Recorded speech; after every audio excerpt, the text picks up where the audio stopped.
Welcome to Alima சமையல். வாங்க இன்றைக்கி நம்ம வந்து கொத்துக்கறி மரவள்ளிக்கிழங்கு போட்டு ஒரு கிரேவி செய்யலாம். அது எப்படி செய்யலான்னு பார்க்கலாம் வாங்க.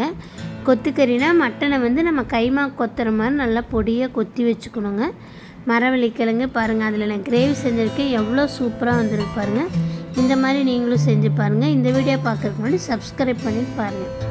1/4 கிலோ கொத்துக்கறிங்க, ஒரு 2-3 பீஸ் மரவள்ளிக்கிழங்கு துண்டு, ஒரு 1/4 கிலோ வருங்க, அந்தளவுக்கு எடுத்து வச்சுக்கோங்க. பெரிய வெங்காயம் வந்து ஒரு 3 பெரிய வெங்காயங்க மீடியம் சைஸில், ஒரு தக்காளி, பெரிய தக்காளி, ஒரே ஒரு குடமிளகாய், கொத்தமல்லி தழை, கருவேப்பிலை தேவையான அளவு எடுத்துக்கலாங்க.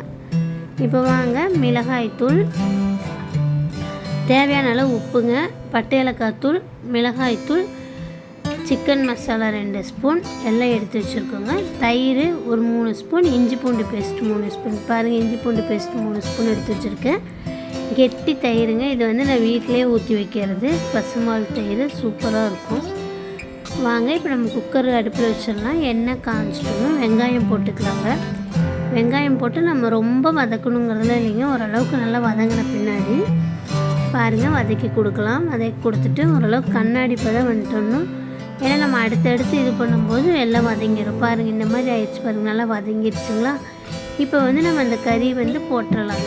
எல்லாம் நல்லா உதுத்து விட்டு போட்டு, இது கூட நம்ம தேவையான அளவு உப்பு போட்டுக்கலாங்க. இந்த கறிக்கு தேவையான அளவு உப்பு போட்டு நல்லா கலரி கொடுக்கலாங்க. எல்லாம் கலரி ஒத்தையாக இருக்கணுங்க கைமா. பாருங்கள், அந்த கறியெல்லாம் ஒத்தையாக ஆயிடுச்சு.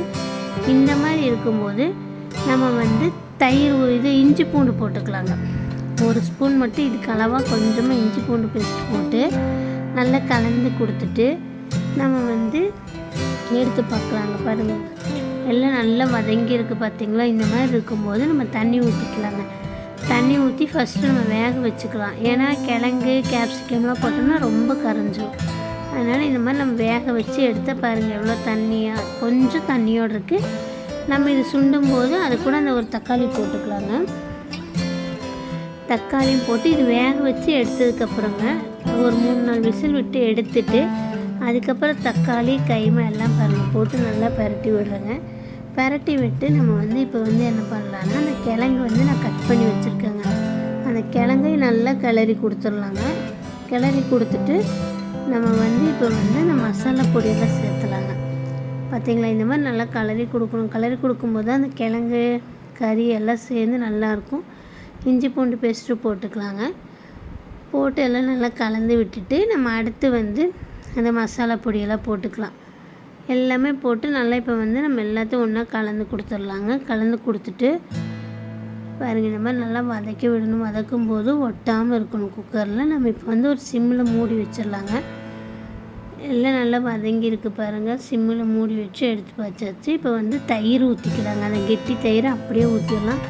ஏன்னா நம்ம வந்து தக்காளி 1 தான் போட்டிருக்கோம். இந்த தயிர் ஊற்றுனோம்னா தான் கிரேவியும் அந்த புளிப்போட டேஸ்ட்டும் கிடைக்குங்க. தயிர் கம்மியாக ஊற்றினோம்னா கொஞ்சம் இதாக இருக்கும். அதனால தான் நான் வந்து தயிர் வந்து 3 ஸ்பூன் ஊற்றிருக்கேன், நிறையா ஊற்றிருக்கேன். தக்காளி 1 தான் போட்டிருக்கோம். பாருங்கள் இப்போ எப்படி எண்ணெய் பிரிஞ்சு வந்து மசாலா கிழங்கு எல்லாம் ஒன்றா மிக்ஸ் ஆகிடுச்சு பார்த்திங்களா. மறுபடியும் ஒரு 2 நிமிஷம் நான் மூடி வச்சுட்டு எடுத்துருக்கேங்க. பாருங்கள், கேப்சிகமும் போட்டாச்சு. போட்டு எல்லாம் நல்லா கலந்து கொடுத்துடலாங்க. கொடுத்துட்டு பாருங்கள் எப்படி வதங்கி இருக்குன்னு. நம்ம இந்த ஸ்டேஜில் என்ன பண்ணணும், தண்ணி ஊற்றிக்கலாங்க. தண்ணி ஊற்றி நம்ம மறுபடியும் விசில் விடலாங்க. தண்ணி ஊற்றிட்டு இப்போ கொஞ்சமாக கொத்தமல்லி தழை போட்டுக்கலாம். இது கூட போட்டு நம்ம விசில் விட்டுறலாங்க. தேவையான அளவு கறி வெந்திருக்கும்ல, அதுக்கு தேவையான அளவு மட்டும் விசில் விட்டுக்கலாம். கிழங்கு கறி எல்லாம் பாருங்கள் எல்லாம் ஒன்றா சேர்ந்து வெந்து கிரேவி பக்குவத்துக்கு வந்துடுச்சுங்க. இந்த மாதிரி இருக்கும்போது நம்ம வந்து தேங்காய் எண்ணெய் 1 ஸ்பூன் ஊற்றிக்கலாங்க. அப்போ தான் நல்லாயிருக்கும். தேங்காய் எண்ணெய் 1 ஸ்பூன் ஊற்றிட்டு கொத்தமல்லி தலையும் கருகாத்தலையும் மேலால் தூவி நல்லா கலரி கொடுத்துடலாங்க. நம்ம வந்து இப்போ குழந்தைங்க நிறையா பேர் மரவள்ளிக்கிழங்கு சாப்பிடாத குழந்தைங்களுக்காக நம்ம இந்த மாதிரி செஞ்சோம்னா குழந்தைங்க சாப்பிட்டுக்குவாங்க.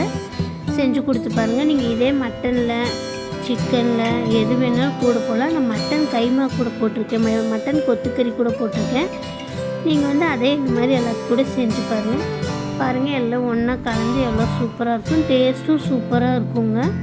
செஞ்சு பார்த்துட்டு கமெண்ட் பண்ணுங்கள். இந்த வீடியோ பிடிச்சிருந்தால் லைக் பண்ணுங்கள், ஷேர் பண்ணுங்கள், சப்ஸ்கிரைப் பண்ணுங்கள். குழந்தைகளுக்கு செஞ்சு கொடுங்க.